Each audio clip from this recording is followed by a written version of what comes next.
Fast Lawyer VR Reviews. For sexy VR reviews, hit the subscribe button. Hello, I'm Fast Lawyer. Today we're going to look at X8 VR, a game that released today, May 18th, 2023, in early access. It is a free-to-play 5v5 VR multiplayer hero shooter. It is by developer Third Verse Company Limited, which is the same developer behind Swords of Gargantua and Altair Breaker.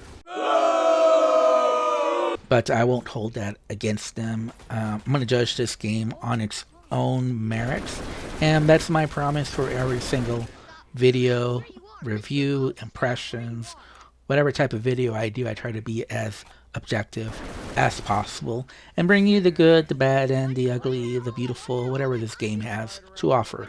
So the good news right now is that there are players playing this game, so you can jump in and get into a match pretty quickly. But that also means that currently there are lots of kids playing as well. So if you don't like squeakers, unfortunately, you'll probably run into one sooner or later in this game. Since this game is in early access right now, content is very limited. It's very basic right now. There's only one game mode, and that is Demolition.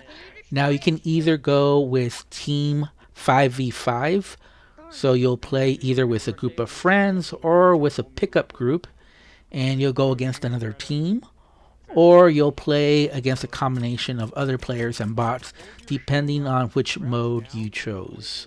There's also a tutorial where you can learn the basics of the game, and there is quite a bit to learn in this game.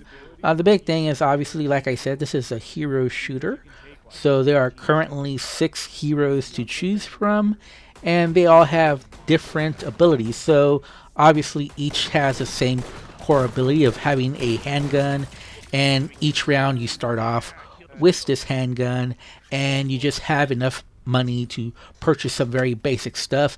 As you go along, and the better that you do, you'll have more money to buy better guns and even to buy some armor or limited use items that will definitely give you an advantage in the round. Now each hero, like I said, does have specific abilities. There's a hero with a shield, there's a hero that has turrets, there's a hero that has a magic ability that lets you see where all the enemies are nearby.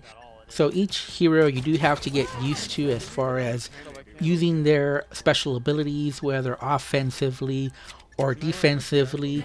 These abilities are on cooldown, some very long cooldown, some pretty short. So you just can't spam these abilities, and you'll have to be tactical in how you use them.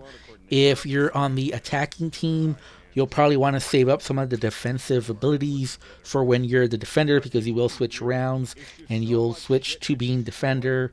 So you just gotta time when to use some of these abilities and in which situations they're the most advantageous to use. And obviously team play is very heavily incentivized in this game. You probably don't want to try to go alone. You probably want to team up with your team and either attack a specific point or try to split up and defend A or B, depending on what it's looking like. Communication is key in this game as well. You do have full locomotion, smooth and snap turning are available. You can choose the speed of the turns, and there are several comfort options as well. I was able to play this game comfortably seated. On my RTX 3080, I was getting a steady 90 frames per second. I did not experience any serious issues or bugs. Although the time to kill is pretty quick in this game, the game overall does feel very much on the arcade shooter side versus feeling like a mil sim or a realistic physics-based shooter.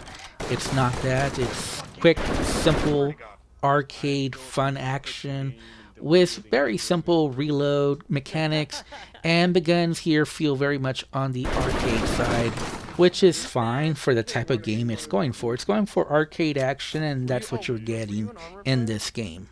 As far as the maps, they do look pretty generic. The layouts are fine, you know, it has some verticality and you can climb over objects, but they just aren't very memorable and they're actually pretty forgettable. It's free and it's in early access, so I can give this an easy recommendation.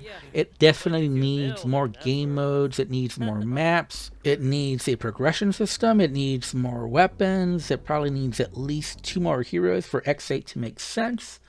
But what's there is fine for early access and for being free to play. Currently, it's not being monetized, so enjoy it while it's still unmonetized. And if I have to rate it based on what I played so far, which is not much, so keep my rating review score with a grain of salt, I'd give it a solid 6.5 out of 10. Anyways, I'm Fast Lawyer. This has been my early impressions for X8 VR. If you enjoyed this video, don't forget to like, comment, and subscribe. And as always, have a wonderful day.